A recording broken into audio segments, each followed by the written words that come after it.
जय हिंद दोस्तों। सत्ता का ऊर्ध्वाधर वितरण के बारे में आज के इस वीडियो में हम बताने वाले हैं। सत्ता का जो ऊर्ध्वाधर वितरण होता है इसे संघीय सरकार भी कहा जाता है। संघीय सरकार यानी कि सेंट्रल, ठीक है, जो केंद्र से शासित होता है यानी केंद्र सरकार के द्वारा, तो संघीय सरकार भी कहा जाता है। अर्थात ऐसी शासन व्यवस्था जिसमें केंद्र सरकार और राज्य सरकार दोनों का अस्तित्व हो और दोनों अलग अलग कार्य क्षेत्र हों, जैसे कि हमारा देश में है।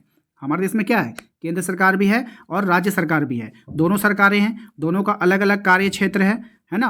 वो अलग कार्य करेगा। जैसे हमने आपको बताया था इसके पहले वाले भी अर्जुन वीडियो के पार्ट 1 में भी हमने आपको बताया था कि कोई समवर्ती सूची होता है, राज्य सूची होता है, संघ सूची होता है, तो सबका अलग अलग कार्य होता है। तो एक बार फिर से इसके डिफिनेशन को अच्छे से समझिए और कैसे क्वेश्चन एग्जाम में आपसे पूछा जाएगा वो हम आपको बताते हैं। इसे संघीय सरकार भी कहा जाता है, ठीक है। सेंट्रल किसको, ऊर्ध्वाधर वितरण को, याद रखिएगा, ऊर्ध्वाधर वितरण को क्या कहते हैं, संघीय सरकार भी कहा जाता है।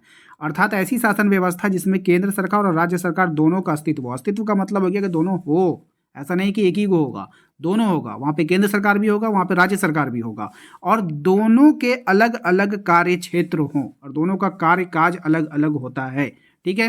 अब आइए इसको पहचानते हैं। सबसे पहले देखिए क्वेश्चन में आपको यहाँ पे दे रहा है केंद्र सरकार, किसमें, संघीय सरकार में क्या क्या होगा, केंद्र सरकार होगा, राज्य सरकार होगा। अब आपसे पूछ लेगा कि बताइए केंद्र सरकार कैसा है, स्वरूप है, तो सत्ता का ऊर्ध्वाधर स्वरूप है। इस तरह से एग्जाम में पूछता है।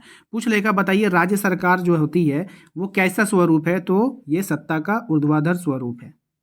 सामुदायिक स्वरूप नहीं है ना, भाषीय समूह नहीं है, कैसा है, ऊर्ध्वाधर वितरण, ठीक है, सत्ता का ऊर्ध्वाधर वितरण है।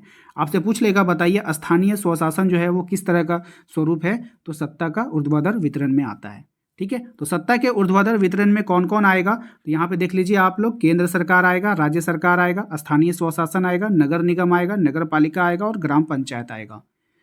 तो इसको याद करने का हम आपको यहाँ पे ट्रिक एक बता रहे हैं कि जब कभी भी ऐसा सवाल आपको आए, सत्ता के ऊर्ध्वाधर वितरण की बात करें, तो आपको अपना देश भारत याद करना है। क्या याद करेंगे, अपना देश भारत देखेंगे और सिर्फ यहीं पर सिर्फ इसको आप अभी छोड़ दो। बाकी आप देखो हमारे देश भारत में क्या क्या है, केंद्र सरकार है, राज्य सरकार है, नगर निगम है, नगर पालिका है, ग्राम पंचायत है। तो याद क्या तो करना है, एक ही को ना करना है। स्थानीय स्वशासन ये भी है, लेकिन आप लोग के दिमाग में चढ़ता नहीं है, तो आप लोग इसको रट लो कि हाँ स्थानीय स्वशासन भी है। अब यहाँ से कोई ठो भी अगर एग्जाम में पूछ लेगा ना कि बताइए इसका स्वरूप कैसा है, अगर नगर निगम का हम पूछ लेंगे स्वरूप कैसा है, तो आप बता दोगे सत्ता का ऊर्ध्वाधर वितरण में आता है। ये किस में आता है, सत्ता के ऊर्ध्वाधर वितरण में आता है, ठीक है। उम्मीद करते हैं कि आप लोगों को समझ में आ गया होगा। वीडियो अच्छा लगा है तो प्लीज़ वीडियो को लाइक कर दीजिएगा। चैनल पे पहली बार आए तो सब्सक्राइब करके बेल आइकन को जरूर प्रेस कर लीजिएगा ताकि आने वाली हर एक वीडियो का नोटिफिकेशन आपके मोबाइल पे जाए।